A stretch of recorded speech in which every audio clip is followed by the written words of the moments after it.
মেয়েদেরকে তাদের কাজ নিয়ে না কখনো খোঁটা দিও না, কারণ মেয়েরা কখনো নিজের খুশিটা আগে ভাবে না। আগে বাড়ির সবার খুশি কথা ভেবে তারপর নিজেরা ভাবে তারা নিজেদের কথা। আজকে দুপুর 12টার সময় আমার কর্তা বাজার থেকে আনলো মাছ। আমার রান্না বান্না সমস্ত কিছু গোছানো ধোয়া মোছা কমপ্লিট।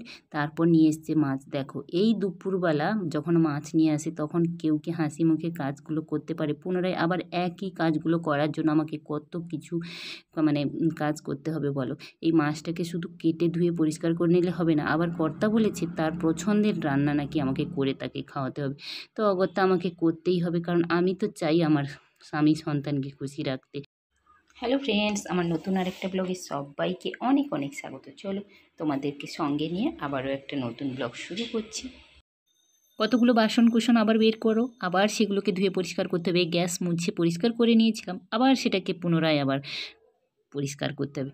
তাহলে ভাবো, একটা পুরুষ মানুষ যদি হয় সেটা কি পারবে? আদৌ সম্ভব হবে না।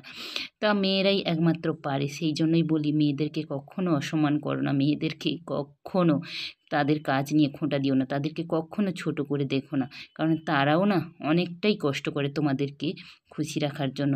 তারা যতটা পারে তোমাদেরকে ভালো রাখার চেষ্টা করে। তারা নিজেরা না ভালো থেকে না তোমাদের ভালোটাই আগে ভাবার চেষ্টা করে। সেটা আমি বলে আমি নয়, প্রত্যেকটা মেয়ে দেখবে, বাড়ির প্রায় প্রত্যেকটা মেয়ে মানে এটাই করে আর কি, আমার যেটা মনে হয়। চলো তোমাদের সঙ্গে কথা বলতে বলতে আমার তো মাছ কেটে ধুয়ে পরিষ্কার করে লবণ হলুদ মাখিয়ে তারপর মাছটা ভেজে নিচ্ছি।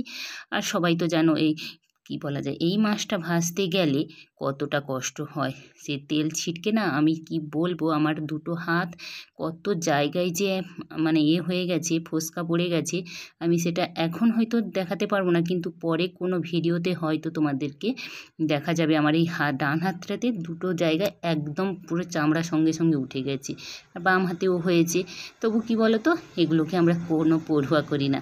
আসলে জানি আমরা নারী, আমাদের কোনো দিন কষ্ট হয় না, তা হাসি মুখেই করে নিই। তো এবার দেখো বানাচ্ছি তেঁতুলের টক। কয়েকটা ভেজে নিয়েছি, গরম গরম মাছের ভাজা দিয়ে ভাত খাবে। আর একটু বানাচ্ছি তেঁতুলের টক। আমার কর্তার ফেভারিট হচ্ছে এই তেঁতুল দিয়ে কালো করে টকটা। এটা আমার কর্তা, আমার ছেলে ভীষণ ভালোবাসে খেতে আর কি। আর আমাদের বাড়িতে টক রান্নাটা প্রায় হয়ে থাকে। তবে আমার মানে কি বলা যায়, এখন আর রান্না করার সত্যি ইচ্ছে ছিল না, কারণ আমি দুপুরে রান্না সব কিছুই করে নিয়েছিলাম আর কি।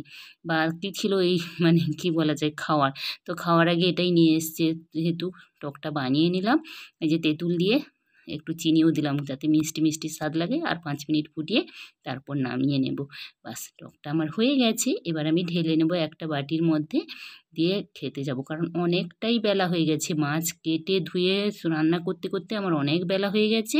সেই জন্য আমি এখন যাবো খেতে। খেতে বলতে আগে সবাইকে খেতে দেবো, তারপরে আমি নিজেই খাবো। কারণ সবাইকে না খেতে দিয়ে আমি কখনো খেতে বসি না। সবার মোটামুটি খাওয়া প্রায় শেষের দিকে, এখন বসেছি আমি। দেখো টকের মধ্যে একটা কাঁচা লঙ্কা মাখিয়ে এখন ভাতে নিয়ে, সত্যি বলছি সারা কষ্টটা যে করেছিলাম না মানে এতক্ষণ ধরে, তার পুরো মানে সুদে আসলে হাসিল হয়ে গেল এই টকটা খেয়ে। খুব খুব ভালো লাগছিল টকটা খেতে আর কি। দারুণ ছিল আজকের টকটা। সত্যি বলছি, তোমরা এই মাছের টক কে কে খেয়েছো বলো? আমরা তো বানিয়ে খাই প্রায়, খেতে খুবই ভালো হয়। অবশ্যই বানিয়ে একবার খেও। চলো আজকের মতো ভিডিওটাই অবধি। ভালো লাগলে অবশ্যই একটা লাইক করে দিও।